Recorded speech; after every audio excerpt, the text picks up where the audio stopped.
Be ready. Start. Where a winding up order has been made or where a provisional liquidator has been appointed,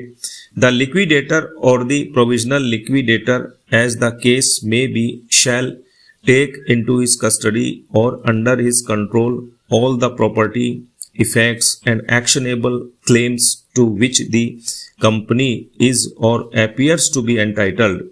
for the purpose of enabling the liquidator or the provisional liquidator, as the case may be, to take into his custody or under his control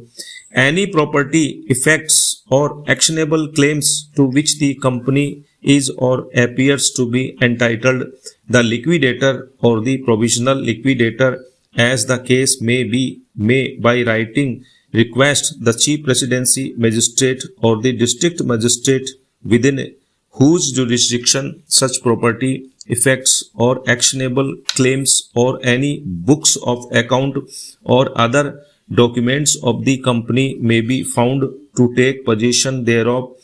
and the chief presidency magistrate or the district magistrate may thereupon, after such notice as he may think fit to give to any party, take possession of such property, effects, actionable claims, books of account, or other documents, and deliver possession thereof to the liquidator or the provisional liquidator. Para. For the purpose of securing compliance with the provisions of subsection, the chief presidency magistrate or the district magistrate may take or cause to be taken such steps and use or cause to be used such force as may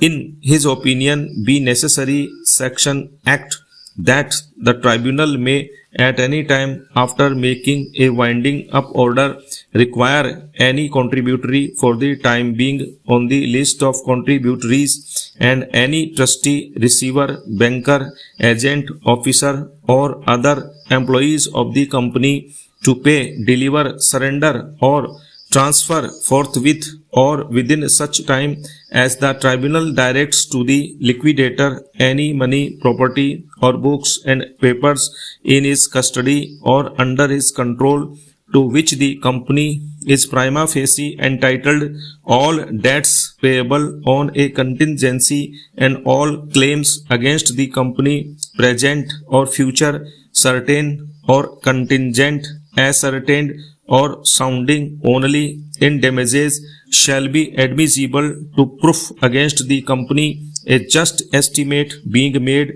so far as possible of the value of such debts or claims as may be subject to any contingency, or may sound only in damages, or for some other reason may not bear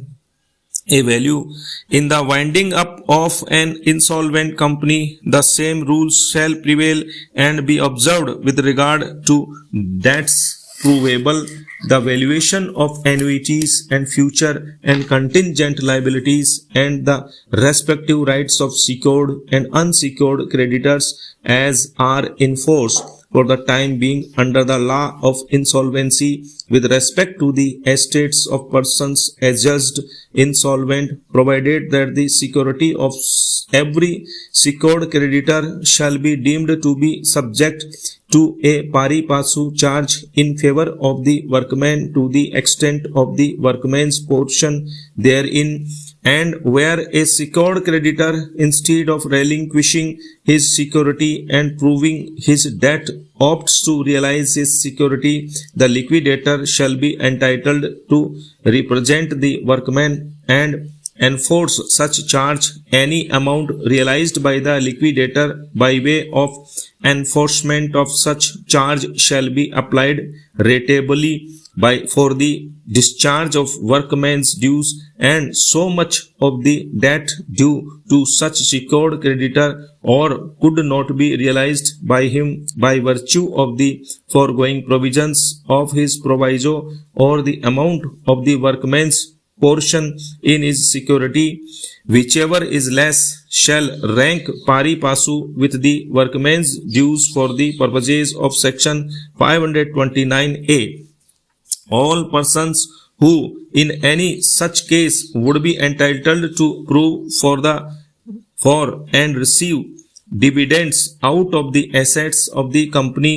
may come in under the winding up and make such claims against the company as they respectively are entitled to make by virtue of this section. Para. Provided that if a secured creditor, instead of relinquishing his security and proving for his debt, proceeds to realize his security, he shall be liable to pay his portion of the expenses incurred by the liquidator for the preservation of the security before its realization by the secured creditor. For the purposes of this proviso, the portion of expenses incurred by the liquidator for the preservation of a security which the secured creditor shall be liable to pay shall be the whole of the expenses less an amount which bears to such expenses the same proportion as the workman's portion in relation to the security bears to the value of the security.